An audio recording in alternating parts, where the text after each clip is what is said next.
Hello everybody, just a quick video for my YouTube channel. I just want to discuss something with you and just a couple of ideas, bit crazy ideas, really out there, you know what I mean? So let me just look at it this way. The whole transgender and LGBT movement, has done some really good things, but recently they've really lost their way completely, because their idea of educating people, sadly, is this, that if you disagree with them, they'll stand and scream in your face and won't have any discourse, won't have any discussion, because to be honest with you, most of them are idiots and they don't even know how to have a discussion. If they truly understood it, the facts and the policies and the ideas behind it, and they had a highly educational debate, they'll most probably shift people towards their way of thinking if it's based on facts and true discussion from both parties, that they learn from each other and grow. So let me just say this to you now, right? If you didn't know the alphabet or the times table, and some teacher stood there in front of you and did what the transgender crowd do and said to the kid, "You're an idiot, you're stupid, you're an idiot, you're stupid, you're an idiot, you're stupid, you're an idiot, you're stupid," but didn't actually teach them how to do the alphabet or the times table, because the teacher himself didn't have any knowledge themselves, then how would that work out? Really think about it now. How would it work out? So the idea is this: if you were going to change people and you're going to stop them from having small-minded pointed of views, you can't attack it with small-minded point of views, because that's hate against hate. So all it's going to do is escalate the hate, not take it the other direction. So the bottom line is this, is very simple. If you want to change people around to your way of thinking, you have to come from facts and education and knowledge and be willing to have discussion. Screaming and shouting people down is very immature. It doesn't work. And it shows that you don't know what you're standing for yourself. Because if you truly knew what you stood for, you would be having a discussion and be willing to back it up with facts and knowledge and be able to win that argument. And if you can't win the argument based on that, when you have these discussions, it'll shape you more and more and more till you have the knowledge and you have the facts and you have the education, because you've had the discussion with racist or homophobic or transphobic people. Now, you can't just shut them down, lock them out, make new laws to stop discussions, because it's the freedom in the first place that give you the freedom to call yourself transgender and gay, and the support of the majority of the people in society. If you start attacking those people and shutting them down by just screaming at them and acting like spoilt children, because that's what you're acting like spoilt children, how do you think that's going to work out for you? How would you feel if they just come over and didn't want to listen to any of your facts and just screamed at you? That's what people did when they were racist, and that's what people did originally when they went against gay people with no facts and no knowledge and based their system on complete ludicrous ideas. And now you're doing the same. It blows my mind, it does. Because I'm 50 odd years old and I was a hairdresser for years, and I've worked with people from all different backgrounds, gay, straight, transgender, whatever. I've got mates from all different backgrounds and I love them all equally. But they're not idiots. They know the facts. They know the facts about, and they've had discourse arguments. I've even stood up for people which have hit and pushed my gay friends, and I've gotten back and defended them and put that person on their ass for doing that to my friend, because I don't believe in hate crime. I'm fully against it. But I guarantee, me saying this, there'll be people screaming, "Oh, he's transgender. He's against trans people. He's against gays."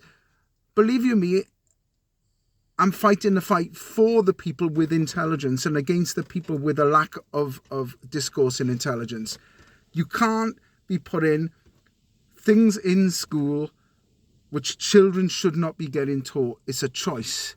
Now, putting it within the education system and having a basic element of knowledge of people from different sexualities is perfectly fine. I get that.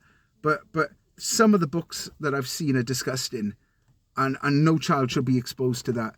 They weren't exposed to that in I didn't do sexual education until I was about 12 or 13. I think I was in school. That's the perfect age.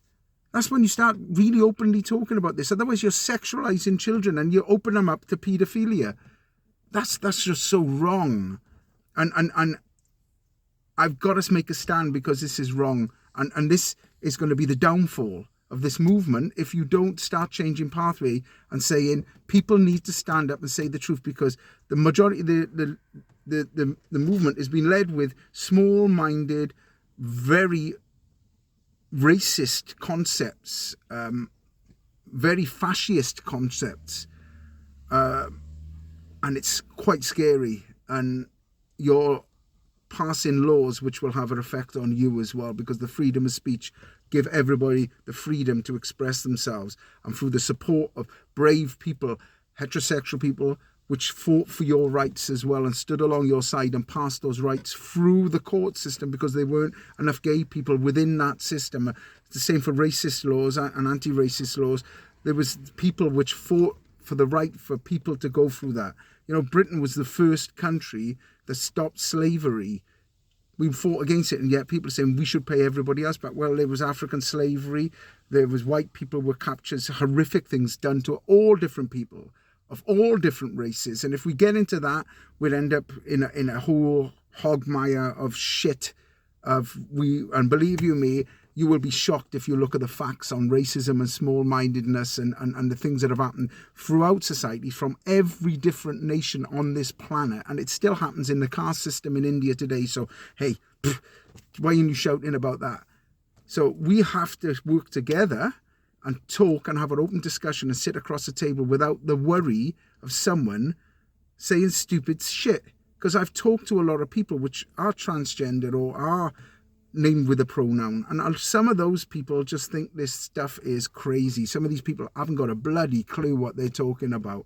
People are going, yeah, no, because you're an idiot and somebody else is an idiot and somebody else is an idiot. It doesn't make you clever. It just makes you three idiots. So if there's three people that don't know the times table in the alphabet and they're screaming that we should abolish the times table in the alphabet because they don't know it and they haven't had a discussion about it and they don't see the importance in the laws that are put in place, you're changing shit that you don't understand because you don't have the intelligence to understand what it's about. And you have to educate yourself, and you have to be smart, and you have to be clever. And I'm not saying everybody's stupid. Everybody, even me, I have my own blind sides. I'm not the cleverest person on this planet. But we have to have an open discussion for us to learn from each other. That's how I learned that when I had my friend, when I called him, my gay friend, he went, no, don't do that. I'm just your friend. And I went, oh, shit, I never thought about that. That was education. And I never thought about it. And it was wrong me saying it. But then after I went, God, yeah, that is right. Why would I feel if they would say, he's my heterosexual friend. He's my heterosexual friend. If a gay guy started to find me attractive, it's up to me to stand my ground and say, no, mate, I'm straight. Sorry. I don't find men attractive. I love men because they're amazing and I love my gay friends. But it's a difference between loving them and finding them attractive. I'm definitely find women attractive. And you know, not all gay men find me attractive. So it's a compliment when I do want to say thank you for the compliment. It's a beautiful compliment that you find me attractive. See, that's the difference. It's about open discourse. It's about having the knowledge. Sorry, it's really hot weather. Having the knowledge and be open to discussion so that everybody can sit across the table and educate each other and open each other up to maybe find out why there are small-mindedness and racism. Because if you don't have the discussion, you can't change the minds. And you can only change the mind of somebody with education and knowledge, not by just shouting at them that they don't know, like, you're stupid, you're stupid, you're stupid, you're stupid, you're stupid, you're stupid. You can't, if you keep saying that, you end up being stupid yourself because you're not learning. And that's sad because the brain is such a beautiful gift. Now, I really hope that this makes people think, and if it upsets you and makes you feel kind of shitty, then ask yourself, was it me making you feel shitty, or was it what I said made you feel shitty, and that you're trying to find the truth? Because my intention is, I don't have any responsibility for your feelings, and I'm sorry about that. I just don't. You're responsible for that, because feelings are transient, facts are not. So base your life on those, because you're better off finding out the truth, because the law's based in laws. We don't police feelings, we police facts. And the moment we start policing feelings, we run into a very dangerous thing, because someone can say something and it's the end. Sending love. I hope this truthful message reaches you, and I hope that what I've said has resonated with somebody and they can have some sort of discussion. And if it just changes a few people and gets people to sit across the table from each other, great. You might want to shut me down and ban this video, but that's all right. If you want to do that, you do that. But then that just proves the fact that I was right in the first place.